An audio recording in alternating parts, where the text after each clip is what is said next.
नमस्कार श्रोतेहो, प्रदोष व्रत याविषयी आजचा हा व्हिडिओ आहे।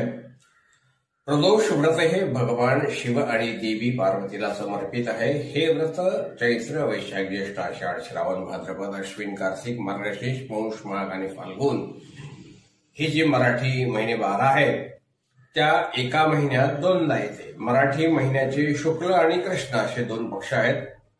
दोन पक्ष म्हणजे 2 पंधरवडे।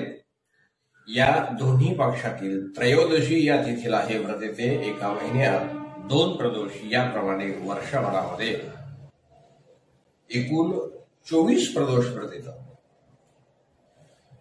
प्रदोष म्हणजे संधी प्रकाश किंवा चंद्राच्या सुरुवातीचा काळ, मुळात संध्याकाळचा प्रकाश, म्हणून व्रत सामान्यतः संध्याकाळ किंवा संध्याकाळद्वारे पाळले जाते। स्कंद पुराणानुसार प्रदोष 2 प्रकारे पाळला जातो। पहिल्या पद्धतीमध्ये 24 तासांचा कडक दिवसभराचा उपवास समाविष्ट आहे, रात्री जागरण करायचं असते। आणि दुसऱ्या पद्धतीमध्ये सूर्योदयापासून तर सूर्यास्तापर्यंतचा उपवास समाविष्ट आहे। संध्याकाळी लोक भगवान शंकराची पूजा करतात आणि उपवास सोडतात। प्रदोष व्रत कसे करावे? प्रदोष व्रत करण्यासाठी त्याची विधीपूर्वक जर केले, हे प्रदोष व्रत जर विधीपूर्वक केले तर बरेच फायदे मिळतात आणि भगवान शिव आणि माता पार्वती प्रसन्न होते। सूर्यास्तापूर्वीचा संधिकाळ हा या पूजेसाठी शुभ मानला जातो।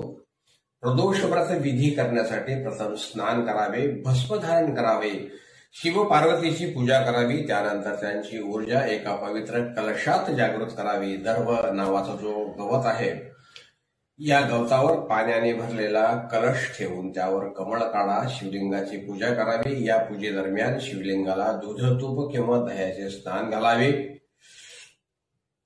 त्यानंतर ते प्रदोष व्रतात अत्यंत शुभ मानले जाणारे बिल्वपत्रे म्हणजे बेलाची पाने शिवाला अर्पण करावीत।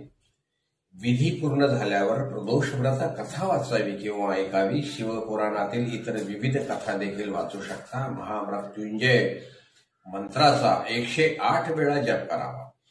त्यानंतर कलशातील पाणी घ्यावे, भगवान शिव मंदिरात दर्शनास जावे। प्रदोष व्रताचे अधिक लाभ घेण्यासाठी दिवे लावावेत। प्रदोष व्रताची एक आख्यायिका आहे, ती याप्रमाणे आहे। एका प्रसिद्ध आख्यायिकेनुसार समुद्र मंथनाच्या वेळी हलाहल म्हणजे घातक विष समुद्रातून बाहेर पडले होते। विषामध्ये विश्वाचा नाश करण्याची क्षमता होती। हे पाहून सर्व देव आणि असुर भगवान शंकराच्या जवळ गेले आणि त्यांनी विश्वाचे रक्षण करण्याची भगवान शंकरांना विनंती केली। भगवान शिवाने 12व्या चंद्राच्या दिवशी हलाहलाचे सेवन केले, त्यामुळे त्यांचा कंठ हा निळा झाला। म्हणूनच लोक भगवान शिव यांना निळकंठ असे म्हणतात।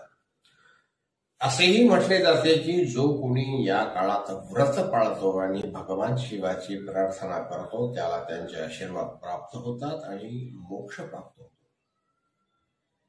जेव्हा प्रदोष व्रत हे सोमवारी येते तेव्हा त्याला सोमप्रदोष म्हणतात। सोमवारी व्रत पाळणारे सकारात्मक विचार जोपासतात असे म्हणतात।